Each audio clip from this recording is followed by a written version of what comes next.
All right, hey guys, welcome to Through the Bible Verse by Verse, a plain and simple study of the entire Bible, book by book, chapter by chapter, and verse by verse. Currently, we are in Deuteronomy chapter 17. I'm going to jump right in there because, again, the commands are repetitive and for a reason, okay?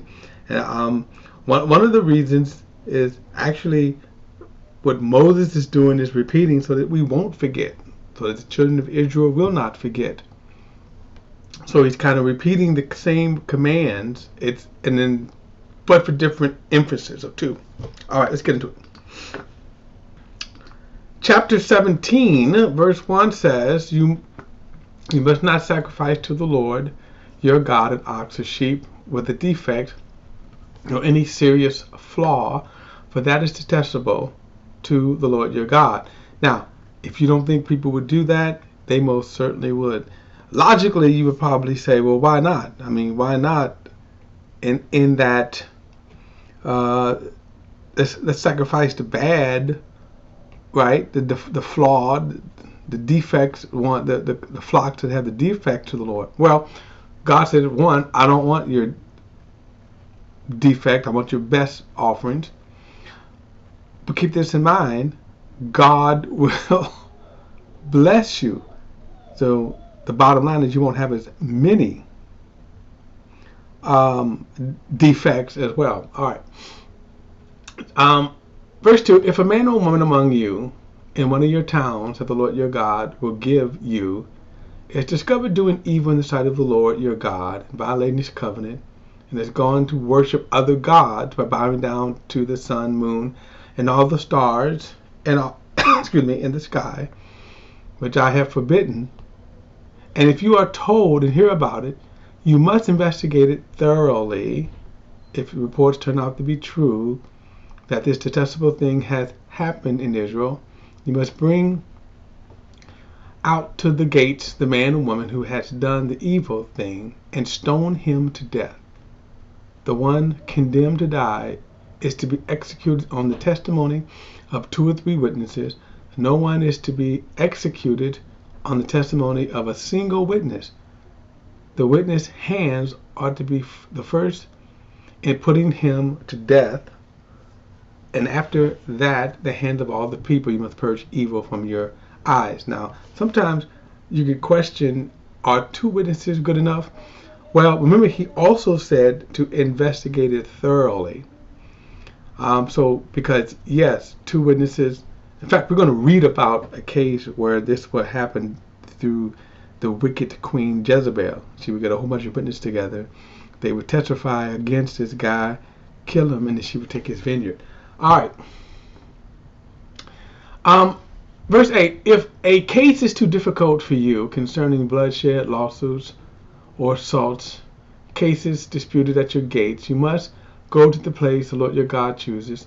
You are to go to the Levitical priest and the judge who presides at that time. Ask, and they will give you a verdict in the case. You must abide by the verdict they give you at the place the Lord chooses. Be careful to do exactly as they instruct you. In other words, they will have authority in terms of law. You cannot rebel against it. You also see this kind of establishing of law. Verse 11, you must abide by the instructions they give and the verdict they announce to you. Do not turn to the right hand or the left. The decisions they declare to you. The person who acts arrogantly, refusing to listen either to the priest who stands there serving the Lord your God or the judge, must die. You must purge evil from Israel. Then all the people will hear about it and be afraid and no longer behave arrogantly. So the idea of the law always is to be an example to people. Just laws, he is emphasizing here as well, but the idea is to be an example. Verse 14, when you enter the land Lord your God has given you to take possession of it, live in it and say, I will set a king over me like all the other nations around me. Now, this is more prophetic because this will come to pass in the book of 1 Samuel. It is interesting that he is prophesying this now. He's making provisions for this now. But make no mistake about it, this is a bad move for Israel. It's one of the worst things because they want to be like the other nations. It's kind of like saying I want to be like Russia. Do I really want to be like Russia? Really? Or China? Or North Korea? Israel had God Almighty on their side, and they will choose to be like other nations. This is a shame. But anyway, what is interesting is that notice he is making the provisions for that will happen. And again, it'll be about 400 years from this point. Verse 15. You are to appoint over you a king, the Lord your God chooses. Appoint a king from your brothers. You are not to set a foreigner over you, or one who is not of your people. However, he must not acquire many horses for himself, or send the people back to Egypt to acquire many horses. For the Lord your God has told you, you're never to go back that way again. He must not acquire many wives for himself, so that his heart won't go astray. He must not acquire a large amount of silver and gold for himself. One person who comes to mind who will violate this most, and there will be many, of course, is King Solomon himself. Verse 18. When he is sitting on his royal throne, he is to write a copy of this instruction for himself on a scroll in the presence of the Levitical priest. It is to remain with him, and he is to read from it all the days of his life, so that he may learn to fear the Lord his God and observe all his words of the instructions, and to do these statutes. Then his heart will not be exalted above his countrymen. He will not turn from this command to the right or to the left, and he and his sons will be continue ruling many years over Israel. So the law, probably the book of Deuteronomy is what he's referring to, the very commandments that Moses was given at that time. They were to keep a copy of them. They were always to read from it. And as we're seeing, the one thing that they were to always do is, my computer is freezing up, you all. Okay, let's see here. Let me come out of it.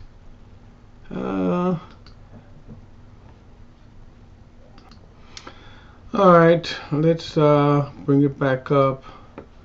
My computer froze up, so that's why I went blank for a minute. Okay, chapter 18. Chapter 18. It says the Levitical priests and the whole tribe of Levi will have no portion or inheritance with Israel. They will eat the Lord's fire offerings.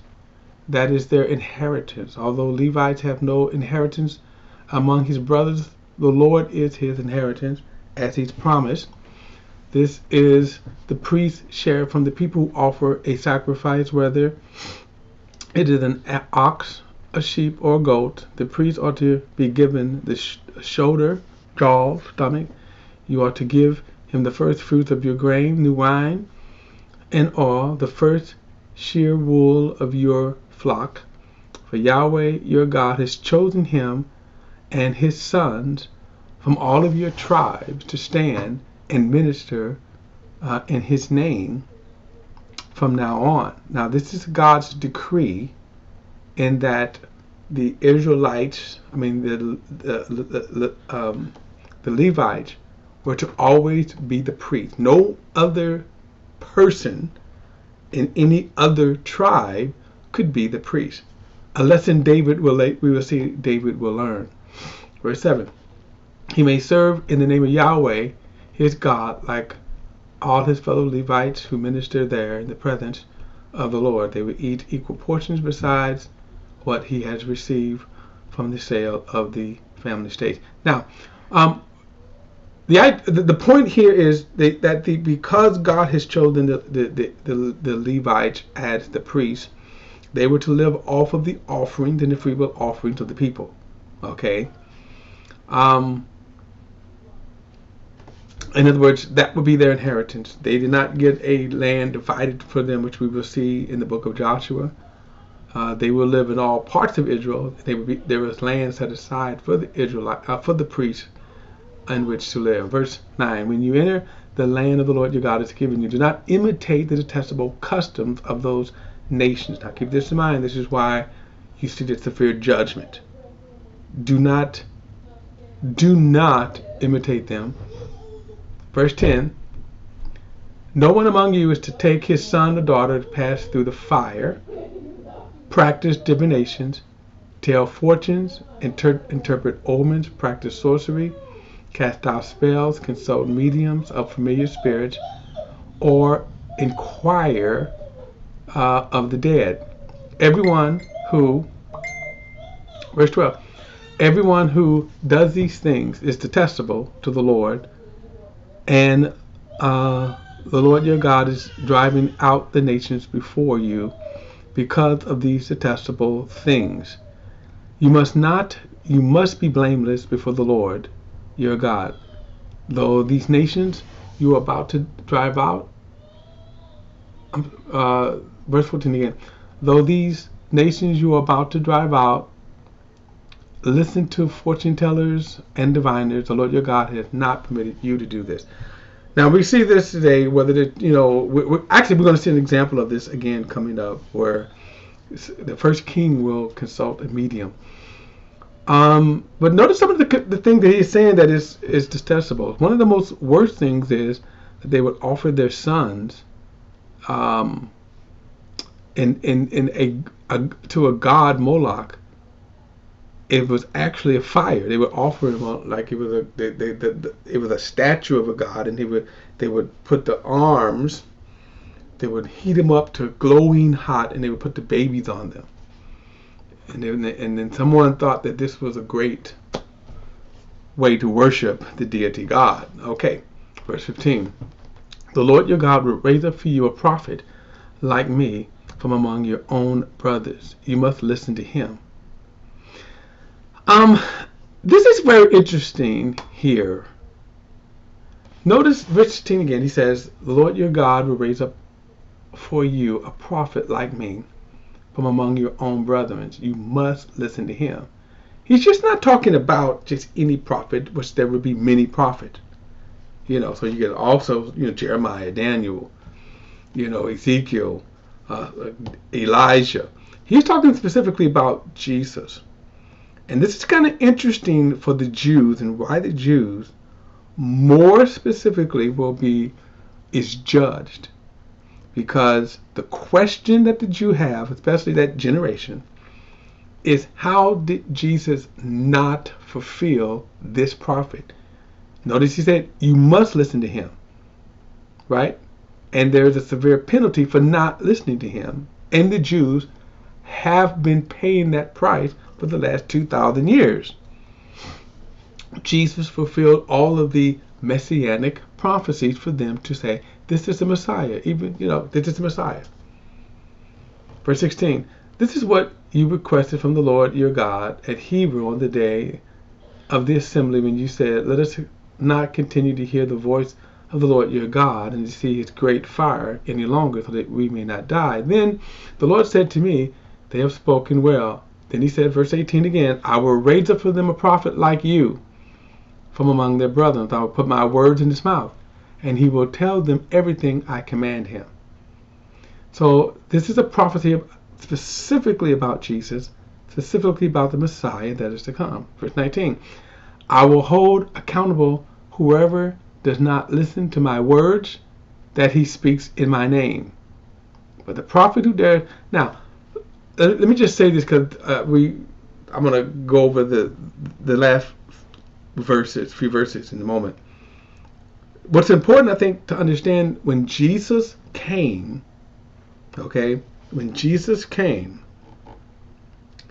no other generation saw the signs and the wonders and the teachings, that, in other words, the ministry of Jesus. No other generation saw that sign than the time with Jesus. That was the greatest generation. And had they listened, the restoration would have been great. It is still going to be fulfilled. We call it the millennial reign of Christ, the second coming. But that rejection in that first generation, that after all of the signs and the wonders, that they still cried out, crucify him, crucify him. That's what he's saying right here. There was absolutely no reason for that generation to reject, to reject the Messiah. And they did. They rejected the Messiah.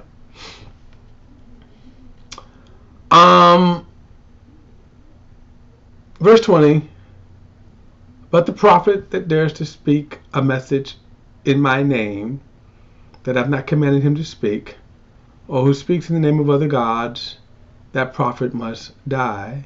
You may say to yourself, how can we recognize the message the Lord has not spoken when that prophet speaks in the name of the Lord, and that message does not come true or is not fulfilled? That is a message the Lord has not spoken. The prophet has spoken presumptuously. Do not be afraid of him. There are people today that try to use this authority of a prophetic office. The problem is that, number one, God has not validated them as a prophet. What they say has not come true. But yet they will tell you, don't touch God's anointed and don't, trust in his word. And yet they fail all the time. Like I say, the list literally would be too long to go into the many false prophets that have written. I mean, the list would be too long just today. And today, all these false prophets today, the list would be too long. Here's what we know. That if they prophesy something, there are two tests that you can have for a true prophet of God.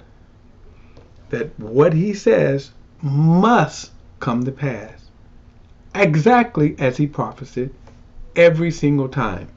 And I have heard these false prophets try to justify why their prophecies don't come to pass. They are false prophets. They are liars. They are deceivers. Plain and simple. If what they say does not come to pass, they are false prophets. If they prophesy something that's supposed to happen at 12 noon and it happens at 12:01, they are false prophets. God is extremely careful about his word. He is extremely careful about whom he chooses to speak for him. So these are deceivers that you see out here. Like I say, the list would be too long. The other sign of a false prophet is even if their prophecies came to pass, but if they tried to mislead you from the true prophet, the true God, the word of God, they themselves are false prophets.